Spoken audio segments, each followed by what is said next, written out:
कैसे कैसे ठंडा के दिन में आइटम देखो हमनी के बैठब जा घूरता पे आग ठंडा हो जाए तो कैसे हमके टेरी ले जा हाथे से उसका हो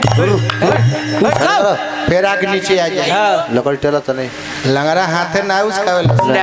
कैसे सुखल की गुड़वा या पर लेके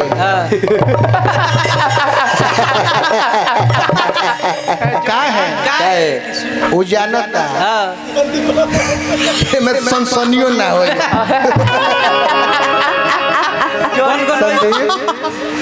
संदीप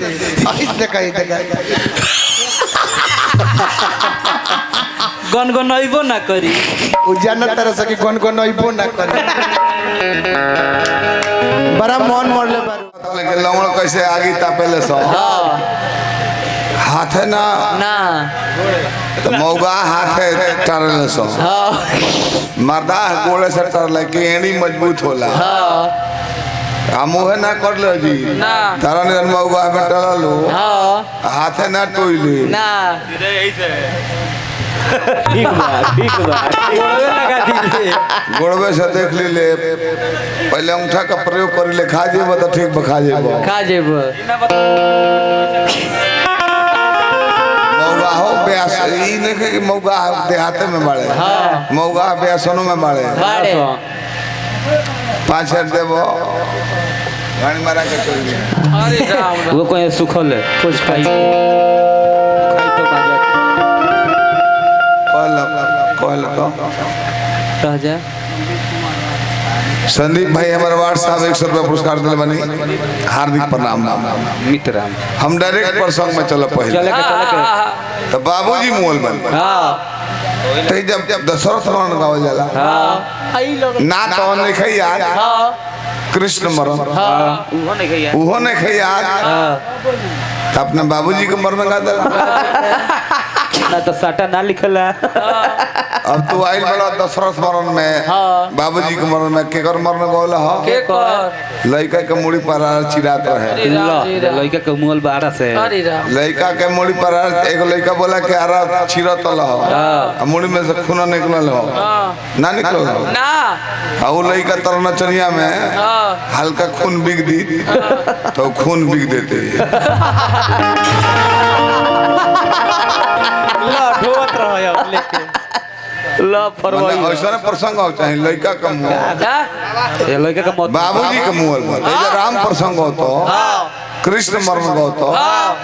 दशरथ मरण हो तो बाकी का करबो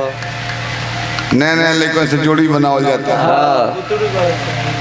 तब लोग सिखावता न सिखाइबो हम तरह के प्रसंग को 5 सुनावता इतना देखो तार गाड़ी ना फट गल तो कहियो अपन समाज देखत रह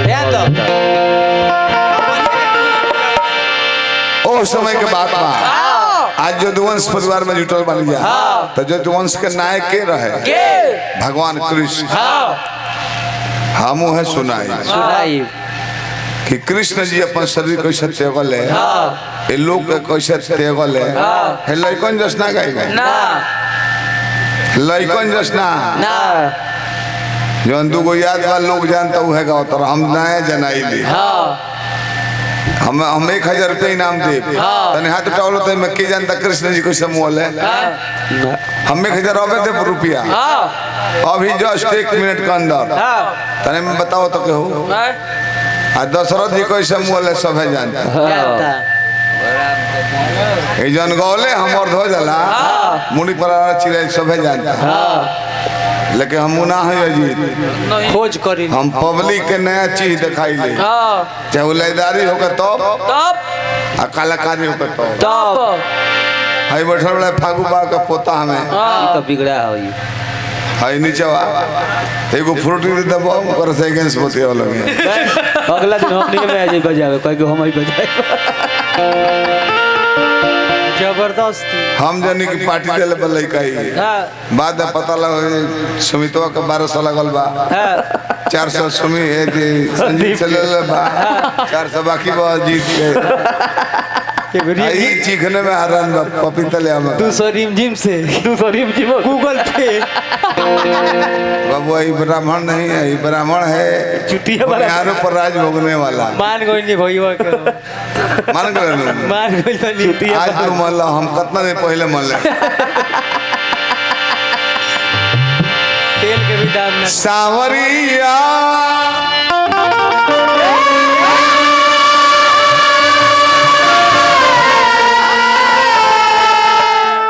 ये लोग का बिलवा का मानी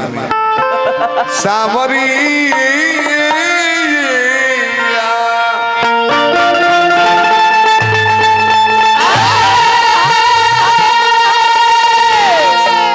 भगवान कृष्ण के शंकर जी का आशीर्वाद से को लड़का रहा जेकर नाम श्याम रहा। श्याम जयमंती के जड़ से पैदा भइले बोले कि अरे रे सरवा तो नहीं, हमनी के राज बा, हमनी के सब व्यवस्था बा। पांडवों को विजेता बनाया हमारे पिता कृष्ण ने। उसके बाद भी हम यदुवंशियों की पूजा नहीं हो रही है। तुक्ष ब्राह्मण तुक्ष ब्राह्मण सलाह इन लोगों का पैर पकड़ के लोग पूजा कर रहे हैं। क्यों बोलो अगर क्वालिटी होगी तो पूजा होगी, ना तो सार लोग को मार के बिगाड़ देंगे। बिगाड़ दे अरब जाके भाग नहीं है। अच्छा भैया लोग कहला तुलसी बाबा शिष्टाचार में लिखल है कि राम कृष्ण का युद्ध चलता रहे, चाहे राम के रावण का युद्ध चलता रहे। अच्छा रुआ बताइए, अभी लड़ाई होता हिंदुस्तान पाकिस्तान के तो सभ्यता में होला।